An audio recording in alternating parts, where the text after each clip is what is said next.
All right, guys, how you doing? Thanks for joining me for my second installment of Lux Locks here.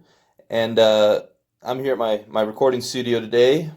This is actually what I do for a living. I have a recording studio and I'm a guitar player and guitar teacher. So, yeah, I'm over here today, did some lessons, and I figured I might as well film a video here. So, this is really a tale of two tools and two locks. And these are both Master Lock number threes. And they are very similar locks, besides the shackle length. Maybe slightly different models, as you can see on the top of them. They have kind of different markings. I don't know if it'll focus for me there. Not really agreeing with me too much there, but these two locks are basically the same, as far as I'm concerned, except for how they need to be picked.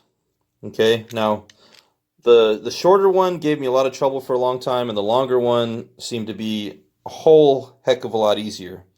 And it's probably because when I started picking the long one, I first started using this snake rake here. And that was just easy, you know. It seemed to want to fly open that way. And I tried that on the shorter one, and it didn't seem to ever want to open at all. So I felt like anytime I could open the short one, it was it was like a blessing. It was really exciting anytime I could get it open. There's nights where I messed with it forever and it never seemed to want to open. This thing would just fly open. But as a lot of other beginners might have experienced, the same tool might not work for the same lock, even if it's a very, very similar lock. The bitting might just be just enough to where that rake is going to not agree with that bitting at all. So let me see if I can open these up real quick and show you what I mean. So I'm using the Sparrows tool, came with the Tuxedo kit, bottom of the keyway tension, and I'm going to take the snake rake, and if I do it right, it's almost like you breathe on this thing and it wants to open up. Let's see if I get that lucky. Maybe not exactly that lucky today, but let's give it a try.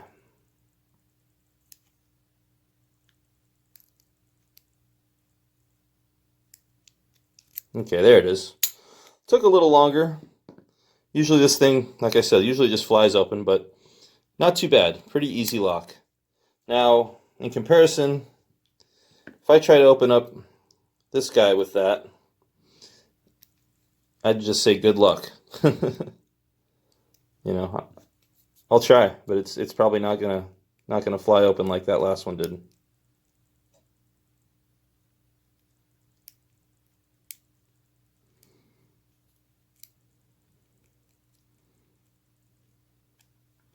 Yeah, I can play around with it. I know how to open this lock with the single pin with that deep hook.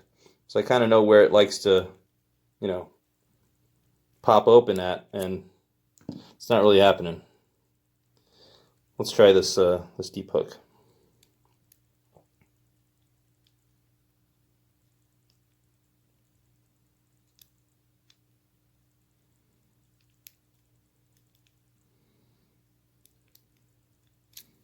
Reset that there.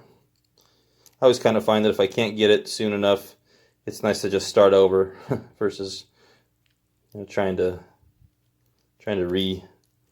rebuild it. All right, come on.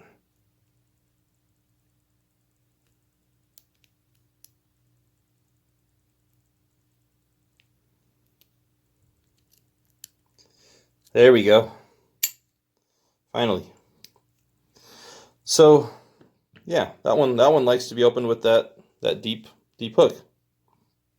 Just kind of a different approach with a different tool that seems to work really well. Now, no matter what I do, I cannot seem to get this pick to work on either one of these. I don't know why. Someday I'd like to find the lock that opens with this Jim Dunlop 1.14 Jazz 3. It's a nice pick. I'd like to be able to use it a little bit more. Anyways, I'm going to try to pick these in the vise now. So go ahead and switch the camera angle for you. All right, so I'm going to take the longer shackle, Master Lock number 3 here, and I'm going to go ahead and put it in the vise. And it's all locked up. Now, I'm pretty new to vise picking. I mostly just pick these things in my hand, so we'll see how it goes. This is kind of a new territory for me, but I'm trying to get used to it because someday I'd like to actually try to become a locksmith. And from what I've read and learned about online, people say you shouldn't get used to doing it in your hand all the time because you're not going to really be coming across locks like that in the wild. So I'm taking the Sparrow's tension tool, bottom of the keyway. Now with this lock, I tend to find that this little snake rake tends to work really well. If I get it right, this thing just really wants to open. We'll see how much it wants to today, now that I'm filming.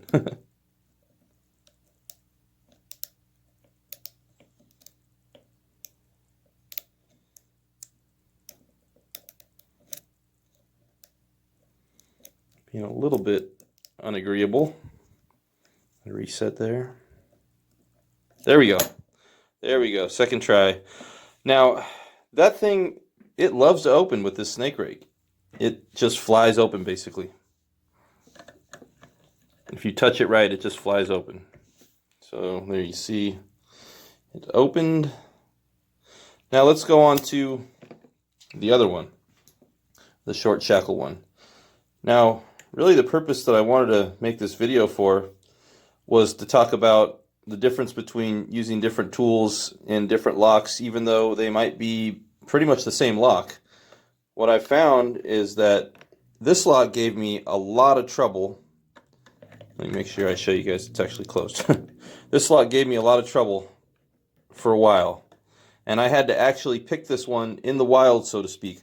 My family was moving. I was helping my cousin move. My uncle had already left. He'd already moved, and I was helping my cousin, and he needed to lock the gate while we went and took some of his stuff somewhere where he was moving to.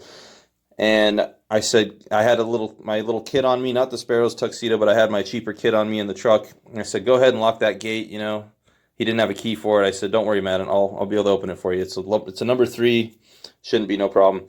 Well, when I had to open it, it was actually flipped around opposite of what I was used to picking at like this. So, you know, it threw me all off. It took me like 45 minutes just to get this thing open. Now that I've had more time with it, it still gave me a lot of trouble for a while, but what I've come to discover is that snake rake does not work on this lock very well. I mean, I don't think I've opened it once with that snake rake. So I thought it was, you know, just a really challenging lock. I was playing around last night though with this Sparrow's deep hook one, and let's see if I can get this thing open relatively quick with the Sparrow's deep hook. So I think one of these pins, yeah, there we go. Nice and easy. One of these pins in the middle opens up really easily. Or, I'm sorry. One of those pins in the middle wants to go deeper, you know. And if I focus on the wrong area of this lock, it's a beast. But it's really not that hard of a lock. I just had myself kind of fooled into thinking that it was a harder lock. And no, it's really not any harder than this lock. It's just that I kind of need a different tool to do each one of these locks. So pretty much the same lock, 2 different tools, and they work differently, you know. If I try to do this one with the single pin, I can still do it generally, but it seems a bit harder than using the snake rake. Let me give that a try. So single pin pick on this one. I know that there's a lot of attention that needs to be paid on the first couple pins with this, so those must be deeper. There we go. Well, that wasn't too hard either. All right, everybody. Well, thanks again, big time, for joining me tonight for the second installment of Lux Locks. And yeah, we touched on these 2 Master Lock number 3s and what I call the tale of 2 tools. Just talking about my different approaches to opening these locks. Next time, I think I'm going to talk about these 3. These are all pretty easy locks. This is a 3-pin Chicago lock, and then this Kingman and this Eagle are both 4-pin padlocks. Super easy. I got this one at the gas station, and I got this one on eBay in a set that I had the Eagle, the Chicago, the Keel, and that Master Lock 77 over there. So these ones are all pretty easy. I might combine that with the video of the keel. It's a 5-pin padlock. A little bit more difficult than these ones. Well, actually quite a bit more difficult, but it also might be a pretty easy lock. I just haven't quite mastered that one yet. So after that, I want to talk about warded locks. And I showed you this one in the intro video, that Royal lock. That one was really super easy to open up. Quite the opposite of this Yale warded lever lock. That's a tricky one. I've only got it open a few times. And yeah, I really probably going to do a whole video on that guy and talk just a little bit about the Royal as well. But yeah, mostly that Yale is going to be a good one. The Magnum lock is definitely going to get its own video because of that nasty bitting on the key. That's a bear. It's just a really nasty lock. It's hard to open. The Master Lock 77 is the only lock I have that I haven't been able to open yet. So right now that one's at the top of the food chain. Although, who knows, that might change in a short time, but I just haven't been able to figure that one out too well. It's a really old lock. You know, I did try to restore that lock and several of these other ones, and I'll show you some before and after pictures when I show you that lock's video. But yeah, it's a difficult one. I'm not sure exactly why. I don't know if it's supposed to be, but it's a little tricky for me right now at this point where I am. After that, we're going to talk about these Sparrows progressive locks over here. And the way that I have them sorted out right now is basically in difficulty. I don't know if you can see, but it's 5, 4, 3, 2. And 5 is kind of the easiest one right now, that 5-pin lock. The 4-pin lock, that one just had a naturally tough bitting anyways. I don't know if anyone else has this kit, if all the 4s are keyed the same, but it has a pretty deep pin for that first pin. So I find the 4 harder to open than the 5. And I've rekeyed the 3 and the 2.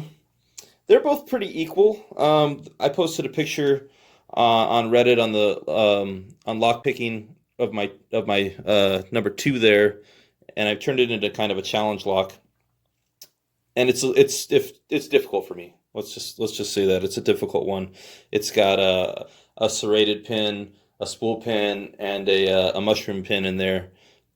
And 3. I believe 3 has 2 spools in it, but it has 6 pins. So that one's a little bit difficult as well. It might have 3 security pins. I can't remember if I put 2 or 3 in there. I did some funky stuff with the springs in 2. So I don't know, 2 is probably the hardest one I have at the moment. And then this cutaway Sparrows lock over here, I'm gonna rekey that one eventually for that video down the road. Now there might be several videos to open all of these because some of them are pretty tough, but we'll just have to see how it goes and where I'm at that time. And yeah, we'll see what's up. But I want to really say that I appreciate anyone for checking out this video, and hopefully you checked out my last video too. And I'm looking forward to the future and experiencing this journey with all you guys. So appreciate you.